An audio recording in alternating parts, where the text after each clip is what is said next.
I never thought I'd find myself sitting here, recounting the unraveling of my life over the past few months. It's strange how quickly things can change when you're least expecting it. I used to think I had a perfect life, a loving wife, great friends, and a promising career as a graphic designer. But as I look back, I realize I was blissfully naive. It all started with what I thought was just a healthy friendship circle. Let me introduce you to the characters in this twisted tale. I'm Owen, a 35-year-old graphic designer working for a large advertising agency. I love traveling and photography, and I try to lead an active lifestyle. Life was good, until it wasn't. Then there's Taylor, my wife, a 34-year-old journalist with an energetic and ambitious spirit. She had this incredible drive that I admired. She was always working on major reports and articles for a well-known magazine. I thought she was just chasing her dreams, and I respected that. Ryan, a 36-year-old friend from college, was always there to crack jokes and lighten the mood. He worked in IT and had a knack for making people laugh. But underneath that humor, I could sense a hint of envy towards my successes. Then there's his wife, Macy, a caring preschool teacher who supported Ryan in all his endeavors. She was sweet and nurturing, often the one to keep Ryan grounded. And how could I forget Leo? He's been my rock since college, always ready to lend an ear and offer advice. He had a way of speaking his mind, which sometimes led to disagreements, but I valued his frankness. Finally, there's Greta, Taylor's colleague. The tension between Taylor and Greta was palpable, both vying for the same promotion. Greta often underestimated Taylor, causing her significant stress. Everything seemed perfect as we celebrated our college successes together, reminiscing about the fun moments from the past. We frequently organized joint outings and invited each other to events. It was a solid friendship circle, or so I thought. But as time went on, I started noticing something unsettling. The chemistry between Taylor and Ryan began to shift, growing increasingly intimate. One summer evening, we were all gathered for a barbecue at our place. The sun was setting, casting a warm glow over the backyard. I watched as Taylor and Ryan stood close, laughing and exchanging playful banter that seemed a bit too flirty. I tried to convince myself that it was just friendly closeness, but a sinking feeling in my gut suggested otherwise. I remember glancing at Leo, who was standing nearby, noticing my nervousness. "Hey man, everything all right?" he asked, concern etching his features. "It just feels a bit off, you know," I replied, trying to sound nonchalant, but the words felt heavy on my tongue. Leo shrugged, attempting to calm my spiraling thoughts. "You're overthinking it. They're just friends having a good time." But deep down, I could sense a shift in the air. The way Ryan looked at Taylor was different, more intense, more meaningful. I brushed it off, blaming my paranoia. After all, we were all friends. I should trust my wife, right? But as the night wore on, I couldn't shake off the feeling that something was brewing between them. Taylor, usually vibrant and full of life, was leaning in a little too close to Ryan, laughing a bit too freely. My heart raced, and I began to feel that gnawing jealousy seep in. The evening ended, but the feeling lingered like a bad taste in my mouth. I told myself it was nothing, but the seeds of doubt had been planted. I couldn't help but wonder, was I just being insecure, or was there more to this friendship than I realized? That night, as I lay in bed next to Taylor, I tried to dismiss the growing unease. I watched her sleep, her face peaceful and serene. She had no idea what was brewing in my mind. How could I confront her about something I had no proof of? "Just breathe," I whispered to myself. "It's probably nothing." But deep down, I knew this wasn't going to end well. Little did I know, the cracks in our relationship were only beginning to form, setting the stage for a much darker story that was about to unfold. A few weeks had passed since that unsettling barbecue, and I thought maybe I was just overreacting. Life went on as usual, but the nagging feeling in the back of my mind never really faded. One evening, I was sitting at my desk, lost in my work, when my phone buzzed. It was Greg, an old acquaintance from college. "Hey, Owen, how have you been, man?" he asked, his voice bright over the line. "Hey, Greg, I'm good, just busy with work. How about you?" Not bad, he replied, but there was something in his tone that felt off. As we talked, the conversation took a turn. "Actually, I saw Taylor the other night, he said, his voice losing some of its warmth. Thought it was you at first. She was at that Italian place downtown, hugging some guy. My heart sank. Hugging who? I asked, trying to keep my voice steady. I think his name is Ryan? You know, your friend from college? It felt like the ground dropped from beneath me. I couldn't breathe for a moment, my mind racing. Ryan? My best friend? The guy I had known for years? I felt anger bubble up within me, mixed with despair. How could this be happening? Yeah, I know him. I managed to say, my voice barely above a whisper. Look, I'm not saying anything's going on, but it looked pretty cozy from where I was sitting, Greg continued. Just thought you should know. Thanks for the heads up, Greg, I said, though my mind was spinning. After hanging up, I felt like I was in free fall. It was as if the whole world was conspiring against me.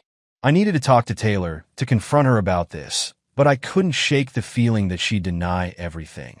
That night, as we settled in a bed, I steeled myself to bring it up. Taylor, can we talk? She turned to me, her eyes curious. Sure, what's on your mind? I heard something today. I began, my heart pounding. Greg mentioned he saw you at a restaurant with Ryan. He said you were hugging. Her expression changed, but only slightly. Oh, that? We ran into each other while I was out with some colleagues. It was nothing, Owen. Just a friendly hug. Just a friendly hug?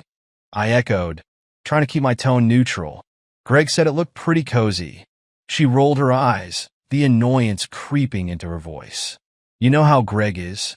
He always over-exaggerates. It wasn't anything. We were just catching up.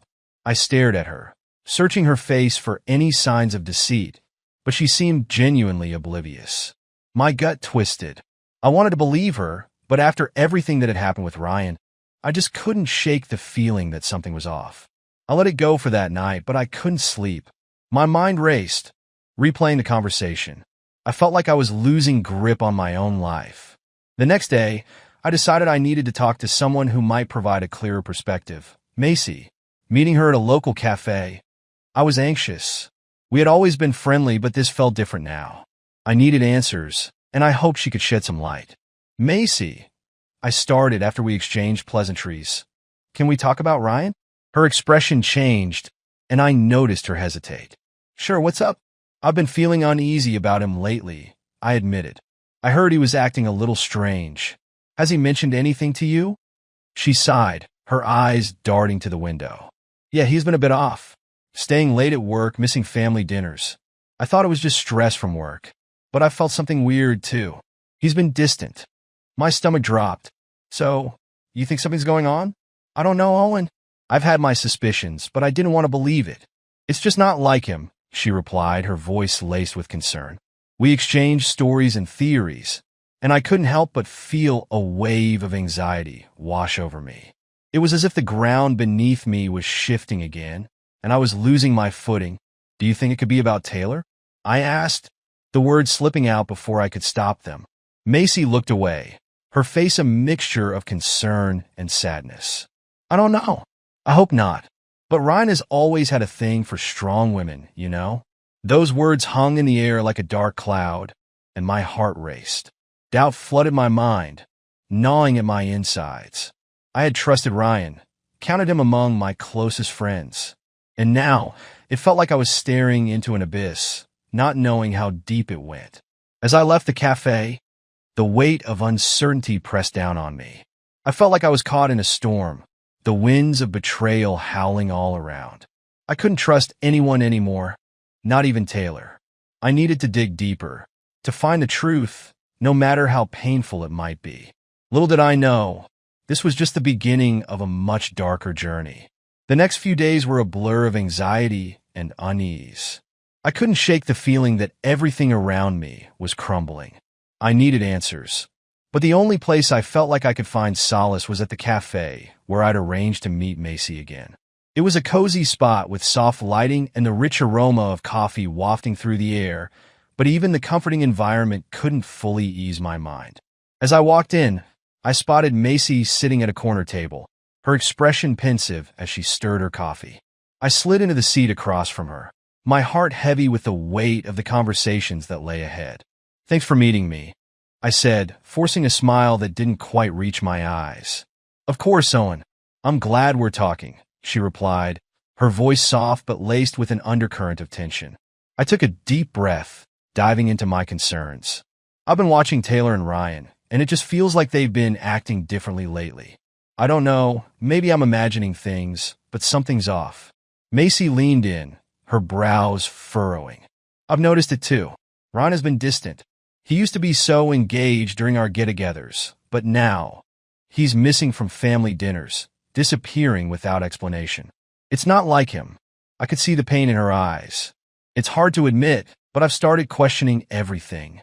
I can't help but wonder if something is happening between them."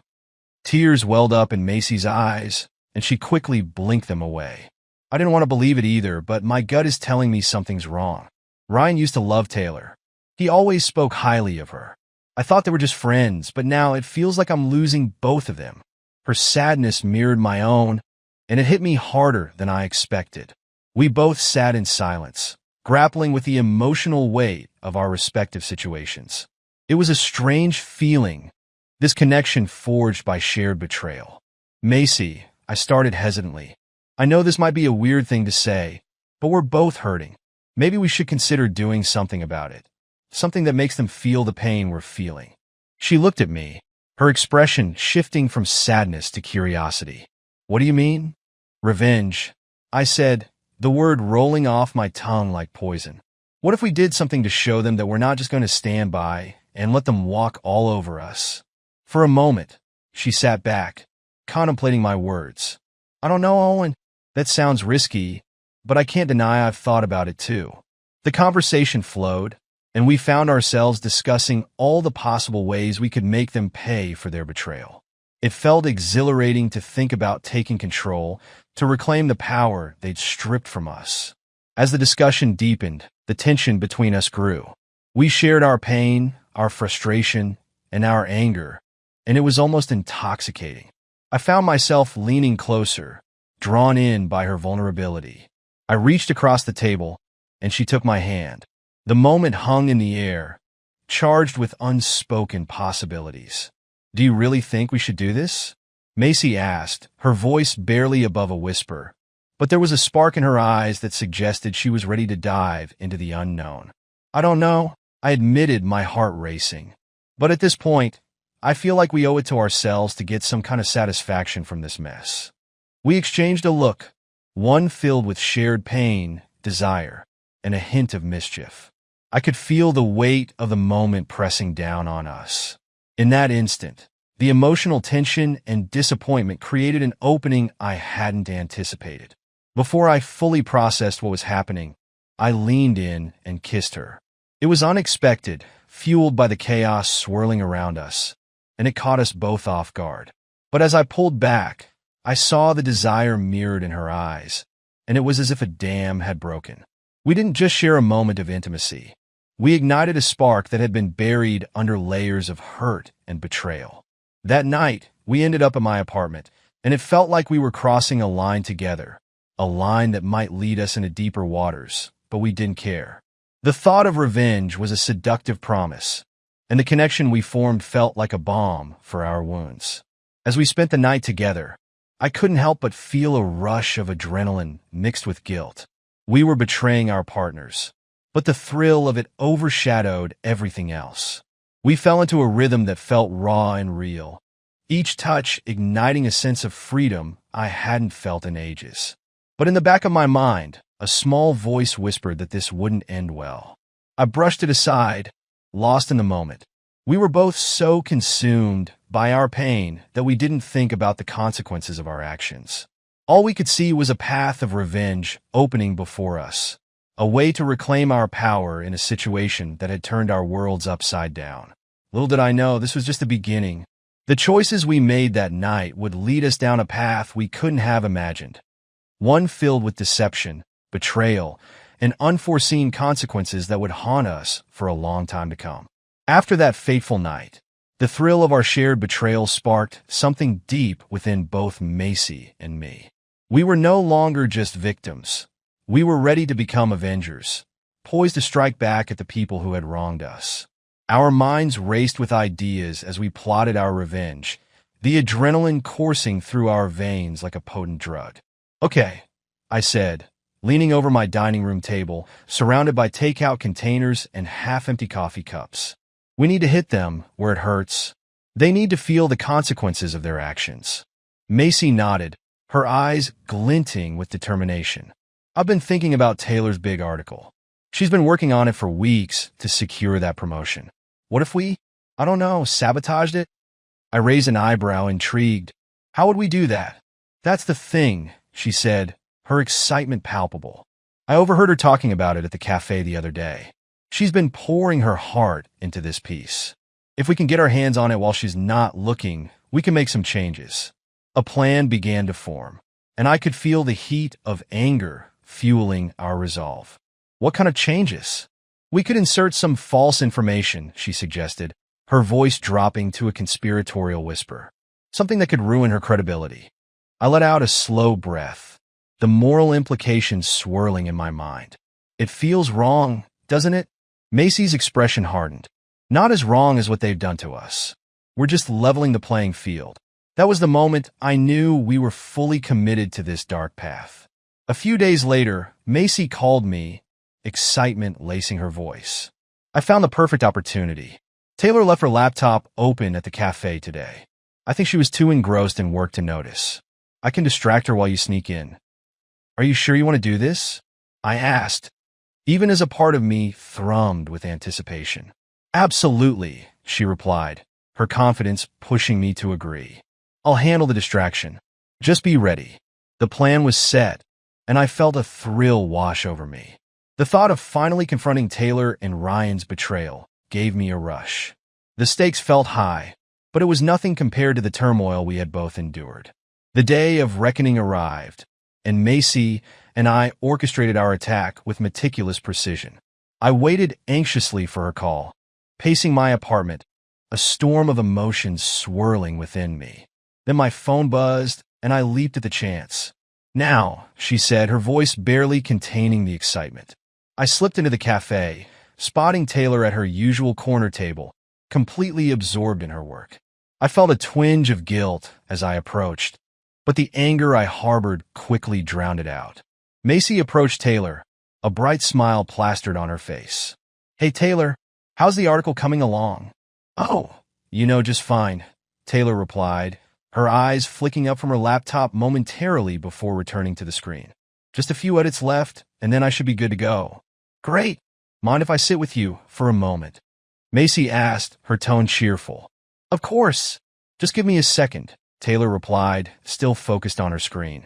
As Macy kept Taylor engaged in conversation, I moved in quietly, my heart racing. I quickly found Taylor's document open on the screen. My hands trembled slightly as I began to type, inserting misleading data and twisted statements into her carefully crafted article. Each keystroke felt like a stab of satisfaction, and I could already picture her horror when she realized what had happened. "Okay, all done," I whispered to myself as I saved the changes. My breath caught in my throat as I quickly moved back to a safe distance. "Did you find everything okay?" Macy asked Taylor, her voice smooth and casual. "Yeah, just putting the finishing touches on it," Taylor said, oblivious to the sabotage that had just occurred. Macy continued to engage her, carefully steering the conversation away from the article while I slipped out of the cafe, heart pounding with excitement and fear. I felt alive in a way I hadn't in a long time. But that wasn't all we had planned. While Macy distracted Taylor, she had also taken the opportunity to reach out to her father, a powerful figure in the journalism world. Later that day, Macy filled me in. I told my dad everything about Ryan and how he's been acting. He's furious. He said he can pull a few strings to make sure Ryan pays for what he's done. I couldn't help but feel a rush of exhilaration. "Are you serious? What's he going to do?" "He has connections with the editors at Ryan's company. He can make a few calls and ensure they get wind of his behavior," she replied, a satisfied smile spreading across her face. The thrill of our revenge seemed to swell as we plotted further. We decided that a public scene would be the grand finale, one that would leave both Taylor and Ryan exposed for the world to see. We arranged for a gathering at a local bar, inviting friends and a few acquaintances.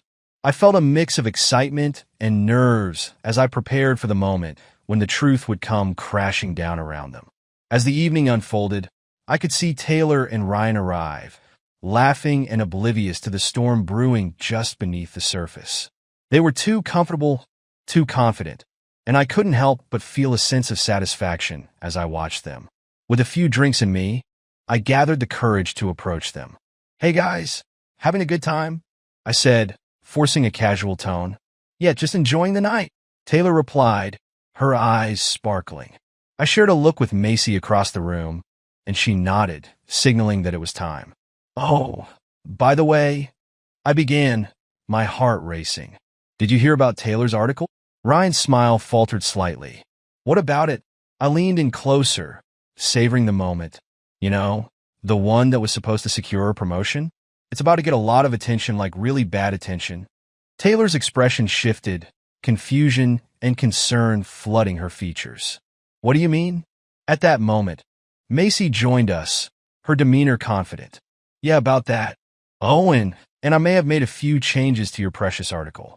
You might want to check it out." Before she could fully process what was happening, the tension in the room shifted dramatically. Ryan's face paled, and I could feel the eyes of everyone around us turning toward the unfolding drama. "What are you talking about?" Taylor demanded, her voice rising. "Let's just say that your little secrets are about to be exposed," I replied, relishing the moment. The room erupted in whispers, and the reality of our revenge started to sink in. Taylor's face turned red as she realized what we had done. Ryan, caught off guard, could only stare in disbelief. We watched as the consequences of their actions began to unravel. The whispers turned to gasps, and I could see the weight of their betrayal crashing down around them. In that moment, Macy and I shared a look of triumph, knowing we had struck a blow that would reverberate through their lives. Afterward, as we stepped outside to breathe the cool night air, a sense of exhilaration washed over me. "We did it, Macy. They'll never see it coming." She smiled, a wicked glint in her eyes. "And this is just the beginning. They need to know what it feels like to be betrayed." We celebrated our victory, feeling powerful for the first time in ages. Little did we know that this act of revenge would set off a chain reaction, leading us into a web of consequences that neither of us could foresee. But for that night, we reveled in the thrill of our actions, feeling like we had finally taken control of our lives, even if it was through chaos and pain. The dust had barely settled after the public exposure of Taylor and Ryan's betrayals, but the fallout felt like a whirlwind that swept through our lives, changing everything in its path. In the aftermath, I found myself navigating a world that felt completely different, one tinged with anger, sadness, and a strange sense of liberation. After the divorce, I leaned heavily on Macy. Our shared experiences bonded us in ways I hadn't anticipated. We became each other's refuge, finding solace in our mutual pain and disappointment. The late-night phone calls and coffee shop conversations became a lifeline, allowing us to unburden our hearts as we delved into our feelings of betrayal. "I never thought I'd be here, you know," I confessed one evening as we sat on my couch, the remnants of dinner scattered on the table. "I thought Taylor and I were solid. We built this life together, and now it feels like it was all a lie." Macy nodded, her expression empathetic. "I feel the same way about Ryan. I never imagined he could betray me like that. It's like I don't even know who he is anymore." We exchanged stories of our pasts, our hopes, and our fears, growing closer with each revelation. But even in our connection, I struggled with feelings of distrust.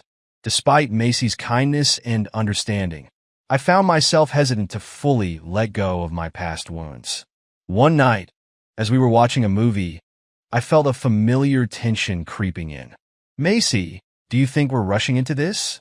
I asked, uncertainty lacing my voice. "I mean, it's only been a few months since everything." Her face turned serious, and she paused for a moment. "I get it, Owen. Trust is hard to rebuild, especially after what we've both been through. I'm still working through my feelings, too. I want us to be honest with each other." It was a moment of clarity for both of us. We had to face our insecurities head-on if we wanted to move forward. I appreciated her honesty and felt the weight of our shared trauma pull us deeper together, even as we treaded carefully.